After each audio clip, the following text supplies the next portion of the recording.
Welcome back to Drunk Storytime with Quefish. Quefish, drink is empty because we're just getting started. So most people know, if you've watched more than a few of these, that I buy liquor because I like it. You know, my Irish cream and my Jaeger and my Chambord. But when it comes to wine, I'm usually buying based on the name or the bottle. Because it makes me laugh, because I think it's funny, or because it matches a theme.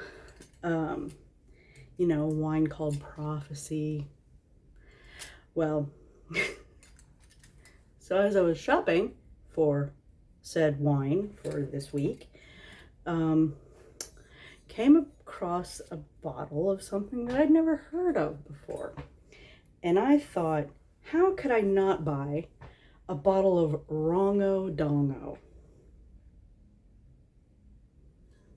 Yeah, it's legitimate. Rongo-Dongo.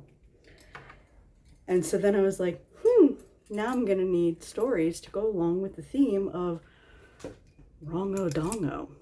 So I looked for some and found a few. And so I am going to be rating those because they are Rong Dong themed. Oh, that actually smells quite nice.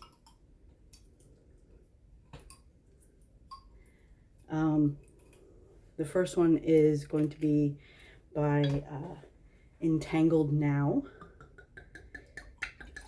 Oh, that's nice and dark too. Hot diggity. Bottoms up.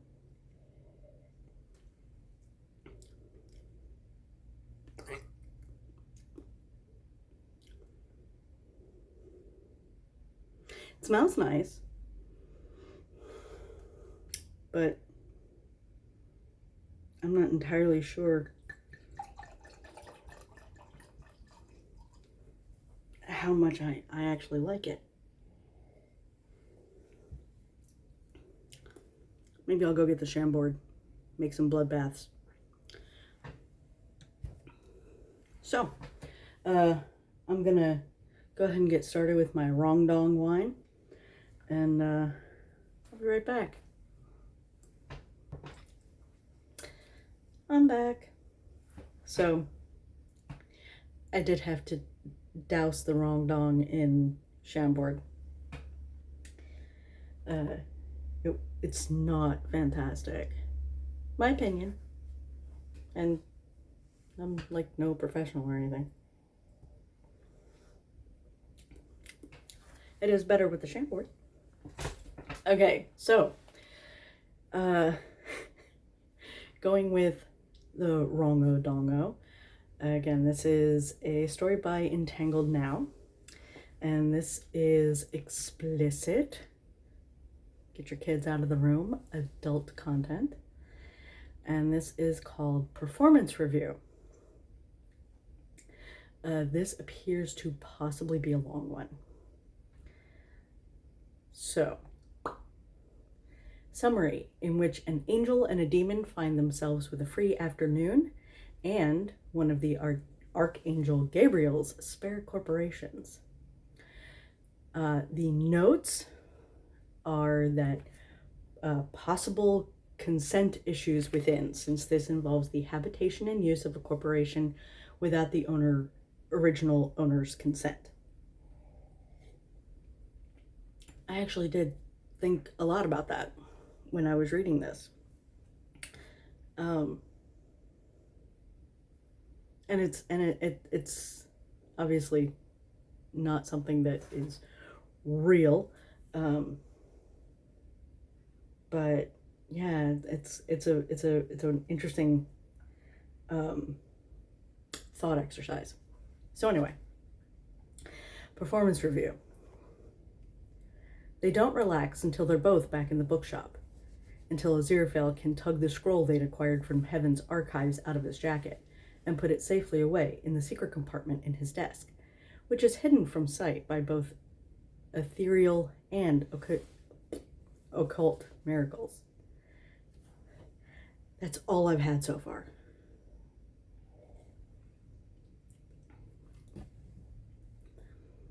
I still don't believe that actually worked. Crowley tosses himself onto the sofa, or at least he tries to. The body he's currently wearing makes it more of a heavy, controlled fall into the cushions. Too many stupidly large bones and hard curves of completely unnecessary muscle. Honestly, you just don't realize how accustomed to a body you get until you wear one which isn't your own. Though he'll admit, slipping into Aziraphale's familiar, well-loved curves had been a uniquely interesting and intimate experience. This one, not so much. No, this one was just clunky and ill-fitting, and it smells like the static charge before lightning, polyester and Brute aftershave.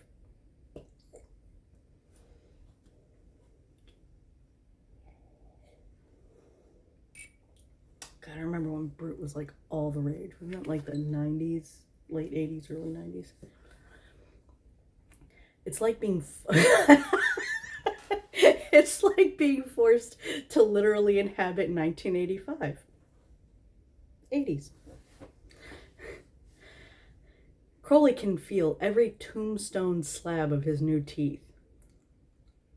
The way his stupidly wide mouth turns every grimace into a car salesman's smile. Also, his entire spine feels like it has extra scaffolding, locking it all in place. There's no flexibility to anything. I still don't see why I had to wear one of Gabriel's spare corporations, he complains. Not for the first time. He was the only one who had clearance, and a schedule that removes him from heaven for exactly an hour every time he feels like a run, Aziraphale explains, rather more patiently than Crowley probably deserves. But, in his defense, he currently looks like the Archangel Gabriel. Aziraphale is clearly still too pleased by their unexpectedly successful covert operation to properly consider the ways in which Crowley has suffered. Sandalphon kept trying to corner me to talk about battle drills, Crowley tells him. Do you know how hard he is to get rid of? Every time you turn around, he's just there, like teleporting Watson. I think I introduced power walking into heaven trying to escape him, which, as an aside, Gabriel's hips are not designed for. He's like a cricket bat in human form, straight up, straight down, and thick all the way through. Michael had been hovering around him as well, stiff and attentive in the background, like some kind of giant predatory bird. Which would have worried Crowley if he hadn't known that's just what Michael was like. Still, it hadn't helped to have someone watching him at all times. He'd only been 75% confident in his ability to bluff his way through being Gabriel. That, and the fact that if he stopped concentrating, Gabriel's pupils had a tendency to narrow, the rest of his eye bleeding yellow. That would have been a pretty big fucking giveaway of who he really was, if anyone had spotted it. You did a fantastically good job, Aziraphale reassures him. I never doubted you for a moment. Crowley wants to refuse to be mollified by that, but it sounds so genuine and so affectionate.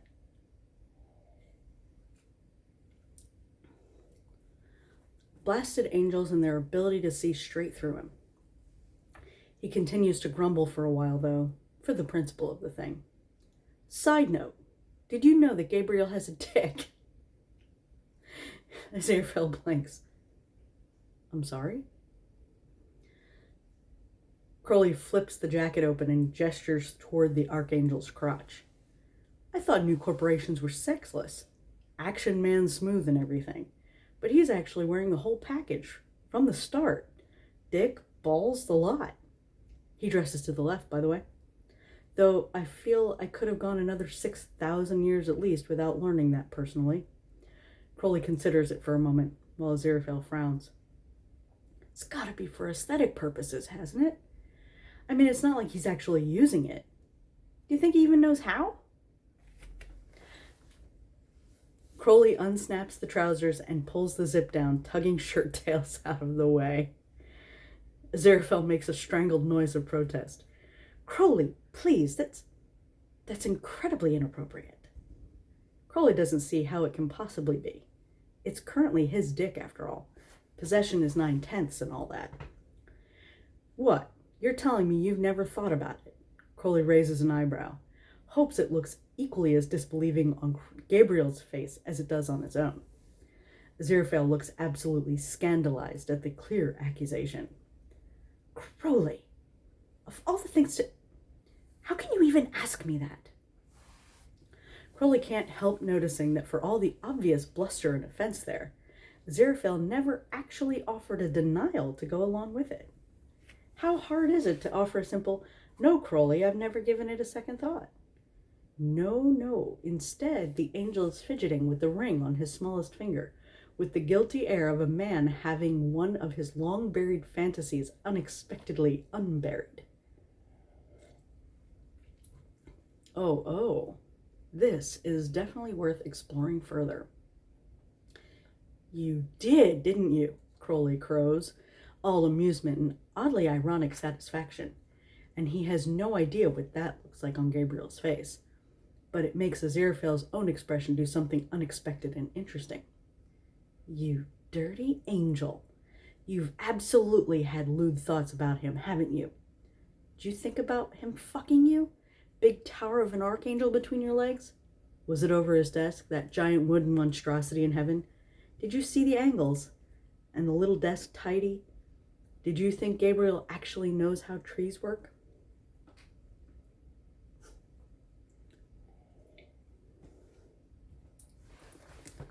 Aziraphale looks about an inch away from pretending he doesn't know him. Really, I don't think discussing this is entirely proper, especially now that we're in an intimate relationship. Now there was a thought. We still could be.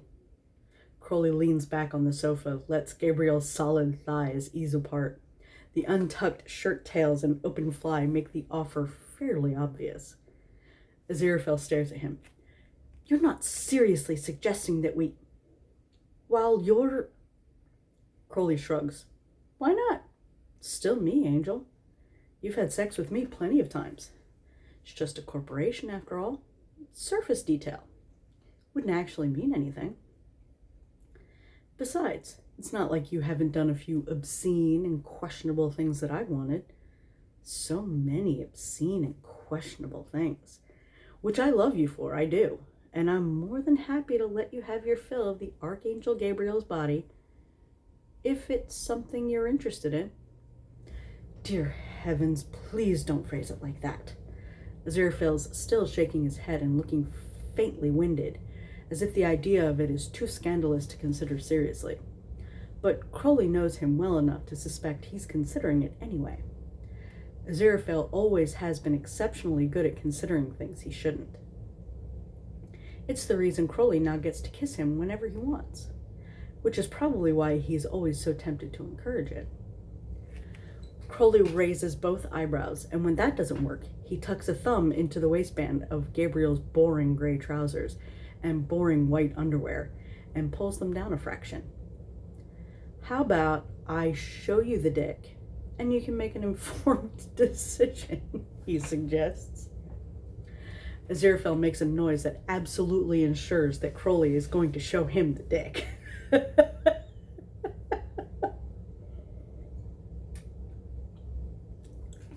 He eases the sides of his trouser fly apart, slips a large hand into his underwear and curls it round Gabriel's dick, takes a moment to make peace with the fact that he's holding Gabriel's dick, and then pulls it out of the material, pushing the sensible elastic waistband down with a thumb. Oh. It's not really a word from the angel so much as an exhale all at once. I know, right?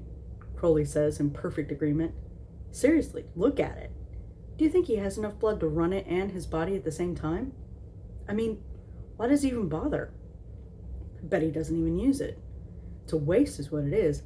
a massive waste of a cock. It does seem unnecessary considering he rarely leaves heaven for long. Aziraphale agrees quietly. For someone who is reluctant to see it, he's definitely getting his fill of looking. And we both know he's not using it up there, Crowley reasons. The thought of Gabriel using it anywhere is a little disturbing, if he's being honest. Does he just keep it for talking? Oh, God. Is it a weird fetish? Maybe he just likes the weight of it, likes to feel it just slapping around. Do you think he knows about compensation? Do you think he has tiny wings? Oh, God.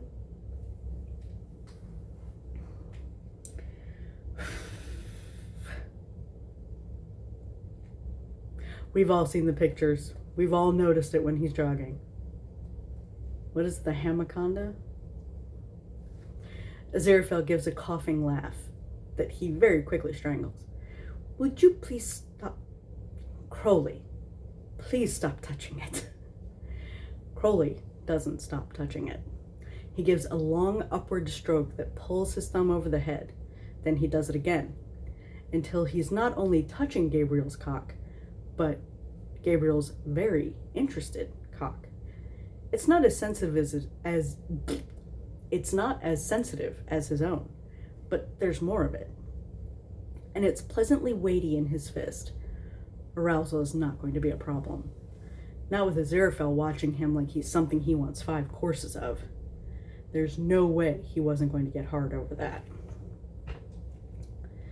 Aziraphale makes a wheezing noise. He can't seem to look away. Do you want to touch it for me? Crowley offers. Because, I repeat, I would be absolutely okay with that. Aziraphale doesn't immediately say no. He looks irritated and frustrated and deeply aroused. But there's no flat refusal, just a conflicted set of mouth. The same one he wears when he wants a second helping of dessert, but doesn't want people to think he's greedy. Crowley tugs the underwear back up and stands, stalks all the way to the desk until he can push Aziraphale back into the creaking wood. He's much taller and wider, and there's something strangely thrilling about being able to hem Aziraphale in with his body, to watch his hands scrabble at the wood behind him, to watch the quick, fluttery roll of his throat. The angel has so many tells. And Crowley's enjoyed teasing his way through every one of them. You haven't said no, he points out. Not once. And I know how assertive you are when it comes to things you're not interested in. Crowley dips down, finds the soft, pale line of Aziraphale's neck and presses his mouth there. Once, and then again, harder. There's a long shudder that ends in a shaken noise of desire that he guarantees Aziraphale was trying to stifle. This is incredibly unsettling, Aziraphale offers. I know it's you. I can feel you. And yet... He stops, exhales a confused breath. I may have, perhaps, a time or two, entertained the thought. He stops, leaving Crowley to interpret the guilty insinuation there. But I would never actually. Not with him. It's not with him, though, is it? Crowley reminds him. It's me, Angel. It's always me. And something can be weird and hot and a bit unsettling at the same time. Come on, we both know how fantasies work. And if you want me to stop, you know you just have to say stop. Crowley draws him in a little closer, presses Gabriel's ridiculous frame up against Aziraphale's softer one, feels the gasp Aziraphale bites in half. Though this corporation is a fair bit stronger than mine. I could probably pin you down if I had to. Aziraphale gives a breathless laugh. Darling, not even with Gabriel's ridiculous physique. Far from spilling water on Crowley's lovely fantasy, that gentle reminder that Crowley will always and forever be outmatched by the absolute fucking powerhouse of an angel he's currently doing his best to leave teeth marks in, leaves him brutally, demandingly hard against Aziraphale's thigh. "You have no idea how much I love you," Crowley tells him. "Now take your clothes off so I can give you your yearly performance review."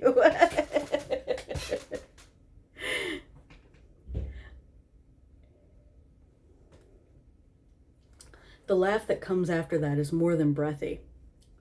But Aziraphale surprises him by exhaling a quiet sigh of surrender, too, and undoing his bow tie with careful movements.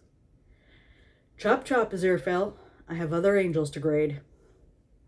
Crowley strips off his jacket and loosens Gabriel's tie, but he leaves the rest, which means he has hands free to help Aziraphale undress, or to get in the way and take advantage of his arms tangling in the sleeves of his shirt, and to bite the soft skin of his chest. It probably depends on who you ask. Aziraphale doesn't seem to mind, though there is a briefly hissed, "Not helping, Crowley," which is a fair point. Sometimes he just gets overexcited. Aziraphale's trousers end up thrown over the back of the sofa, which speaks of how much he's enjoying this. Crowley decides this is the perfect opportunity to drag his sensible underwear down his thighs and get a hand on him. Oh. Aziraphale's hips press up into his grip, pushing his cock through the much larger curl of Crowley's current fingers. And Crowley decides that's encouragement enough to guide the angel backwards until his buttocks hit the edge of the desk. "It doesn't feel like you touching me," Aziraphale says quietly, hands on Crowley's arms, then his waist, hot through Gabriel's shirt. "It is me touching you," Crowley counters. "Promise you that. Would bite off anyone else's hands if they tried." He's warmed by Aziraphale's shivering noise of approval, then dips down to press hard kisses against the bend of Aziraphale's neck, his jaw, the soft, half-open warmth of his mouth. While his hand drifts from the stiff jut of Aziraphale's cock to his heavy balls, holding and tugging before moving back up to thumb the head of his dick, to smooth over the curve of a hip. "It's my hands on you, and it's my fingers that are about to go inside you." Aziraphale groans surrender, thighs parting at the words. Hike a leg up, sport. I want to finger you against the desk." Crowley clips out in his best impression of Gabriel's normal, obnoxious speaking voice. There's a wobbly swear word and the brief, bright clench of fingers on Crowley's arms. "Will you stop that, for heaven's sake?" Aziraphale croaked out. Then gives a short, apologetic whine at the obvious blasphemy. Aziraphale's dick seems to appreciate Crowley's impression, even if he doesn't, the way it nudges hard against the stretched fabric still covering Crowley's crotch. The head already flushed and leaking. He's half tempted to shove his trousers and underwear down and just rut between the angel's spread legs until he comes all over his pale, lovely cock, plush stomach, and thighs. See if the desk could take the weight of them both. The mental image of that has him nudging in against Aziraphale's groin with a hiss, which Gabriel's mouth ruins. It's probably the overabundance of teeth. "What, you don't want to hear what your boss sounds like when he's begging to finger you?"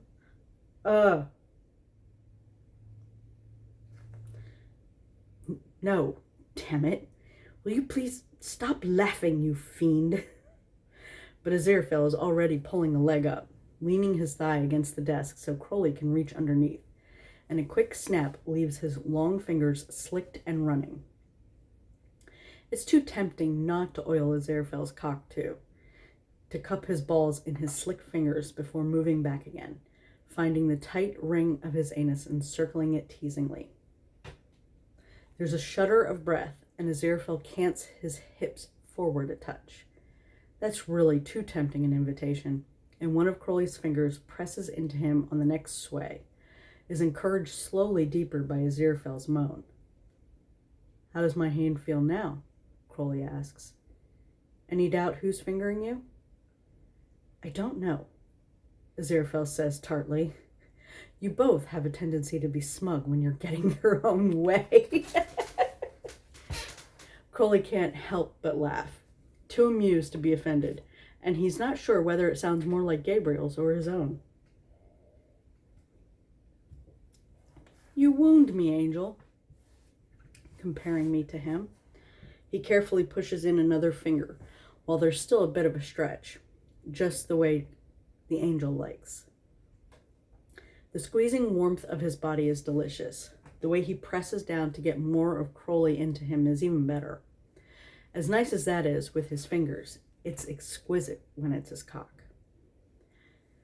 He has much larger fingers than you, Aziraphale says, as if that excuses the sleepy-eyed expression, and the way he's giving soft noises of pleasure every time Crowley presses in deep. You have seen the dick, right? Crowley reminds him. You're gonna need all the fingers you can get. In fact, that reminds me. You haven't actually gotten an up-close measurement yet, have you? Crowley's other hand drops from Aziraphale's thigh and pushes his underwear down again, before catching Aziraphale's hand and pulling it between them, pressing it down over Gabriel's dick. Aziraphale gives a strangled punch of a word, his raised thigh twisting as he leans in, fingers curling, squeezing, gripping, even as the air rushes out of him. The press of the angel's warm hand affects Crowley just as much, the deep, throbbing desperation of it making him push up into Aziraphale's curled fingers. No matter which body I'm in, I'll always want you, Crowley chokes out.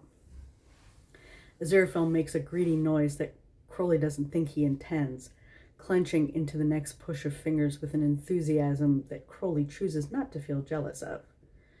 The only reason Gabriel is getting any action is because he's not actually here. But if you've changed your mind, or if you want to change a venue, let me know. Because otherwise, I'm going to bend you over this desk, spread your beautiful ass, and then fuck you till you can't walk. Aziraphale's whole body tightens, throat cracking out a breathless noise of surprised hunger. Fuck, Crowley. Please, that sounds...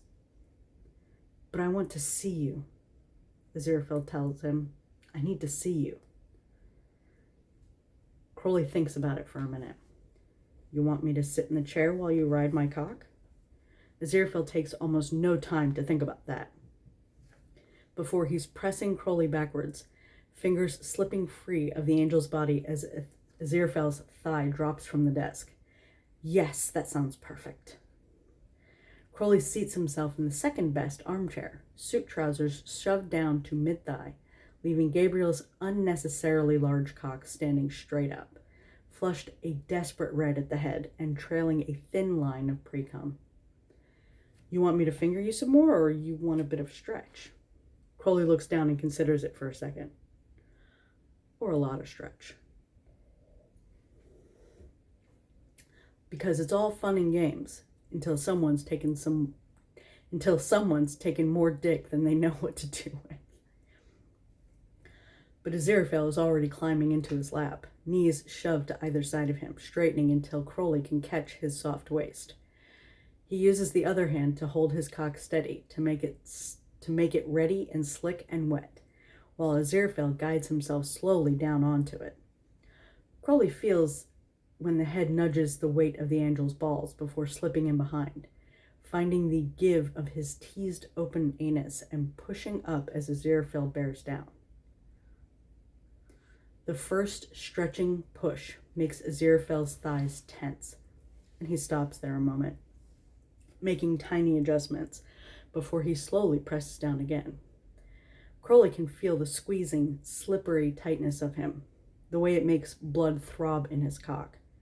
It's a tight fit, and Aziraphale works himself for a while on the first few inches, a careful rise and fall that leaves Crowley making desperate, hungry sounds, enjoying the exquisite tease of it. There are fingers gripping his shoulder, bracing the angel as he works him in deeper, with little sighs and moans of strained pleasure, the heavy flush of his cock bobbing obscenely, until Aziraphale's legs are folding, his soft, pale curves fitting themselves into Crowley's lap. Fuck, look at you.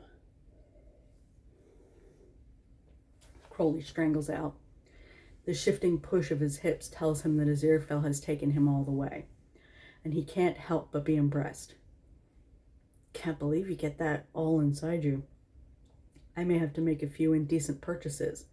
I clearly haven't been exploring the full potential of your incredible fucking body. Aziraphale huffs a laugh, then immediately breaks into a groan before he's carefully leaning in, fingers tangling in Crowley's hair as he tugs his head back and kisses him in deep, wet pushes that it takes him a dizzying second to return. Then he's leaning back again, gently moving in Crowley's lap, speared open and tight and full. Fuck, you're beautiful like this, Crowley tells him. You have no idea. Aziraphale moans and moves a little faster, giving delicious hisses and catches of breath at the way the obscene length of cock fills him. Crowley pulls him in closer, encouraging every sinking roll of hips, every straining flex of his beautiful thighs. He's still so tight, a vicious and lovely squeeze every time his body presses down. Crowley leans back a little in the chair until he can look down and see the slick, wide length of his cock drawing free, and then pressing in again under the heavy sway of Aziraphale's balls. It does a fantastic job of punching all the air out of him. Crowley doesn't understand how no one else has ever pursued Aziraphale, doesn't understand how no one else has ever wanted him as desperately as Crowley has.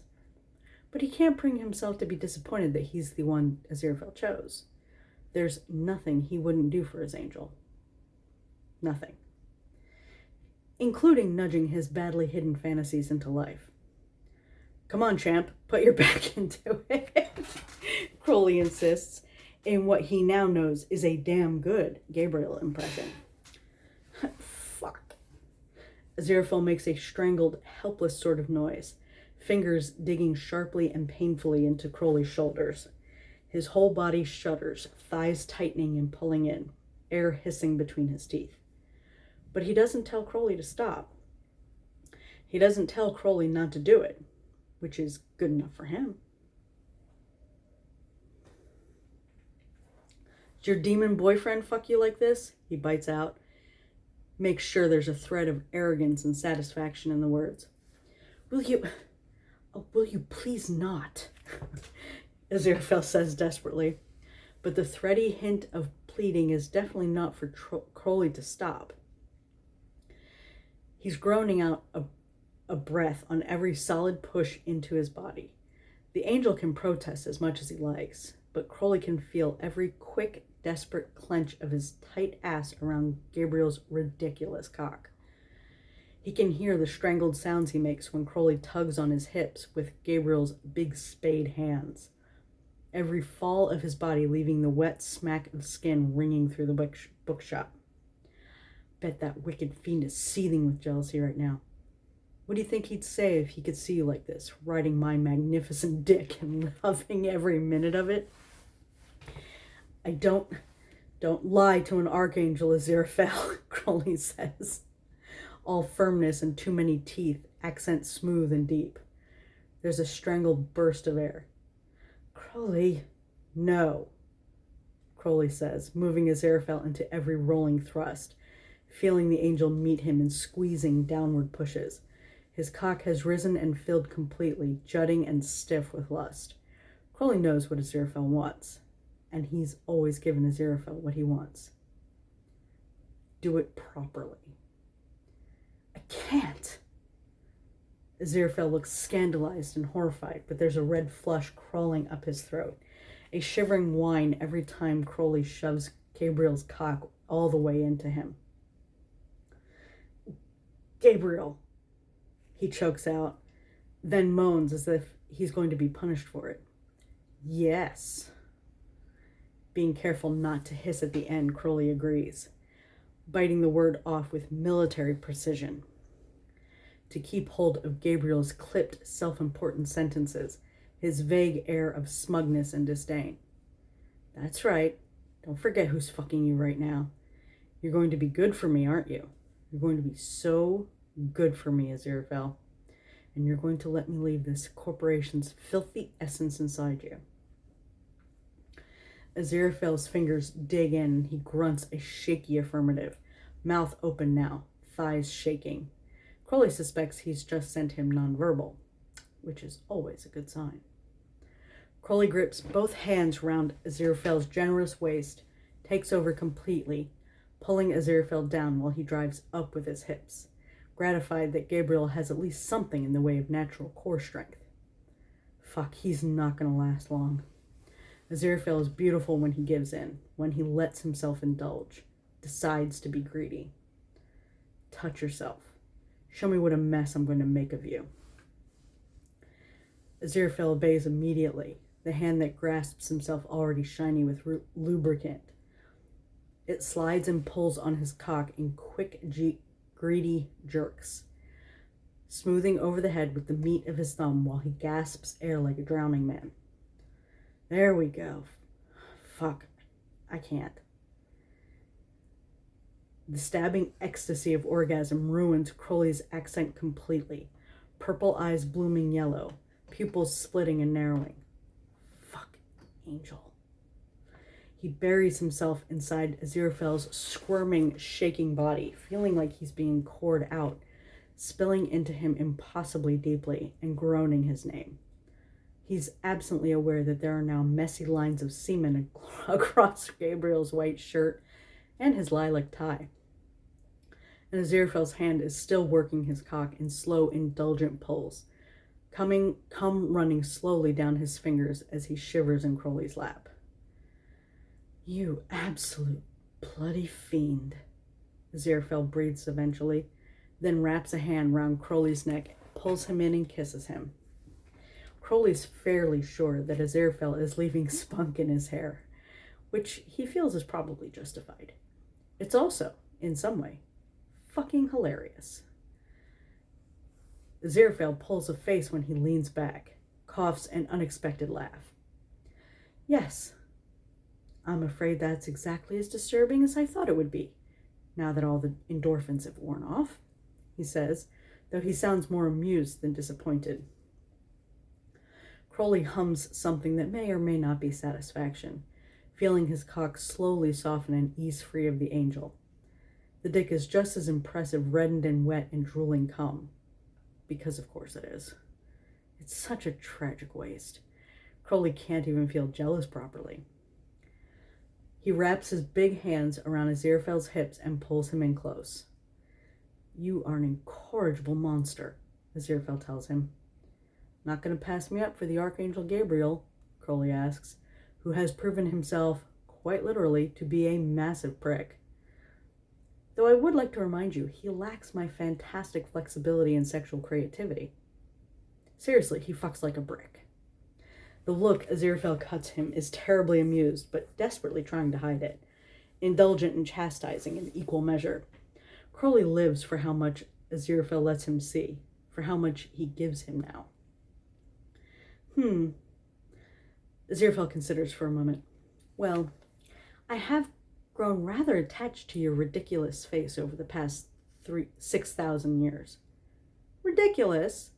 Crowley protests. Don't pout, darling. He doesn't wear it well. Ugh, fine. I suppose I better go put his corporation back before he notices it's gone. Oh my god, did he clean it first? Did you clean it? Is there like a closet, like a Heaven Corporation closet, like a coat closet, and you just, and you gotta clean it off and hang it back.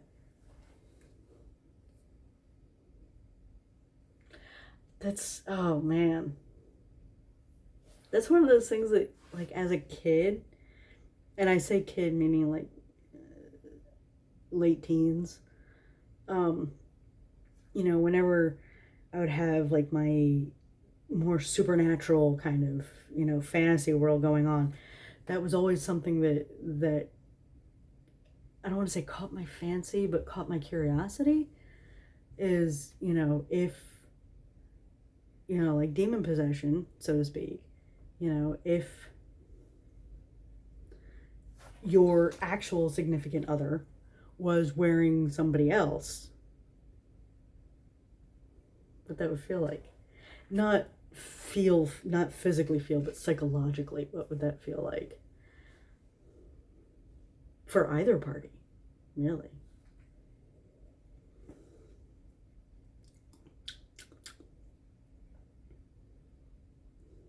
Wrong dong. Anyway, so this is a very long story. I mean, it's short, but it's longer to make a video of, especially with me stopping and commenting. And so thank you for joining me, and maybe I'll be right back.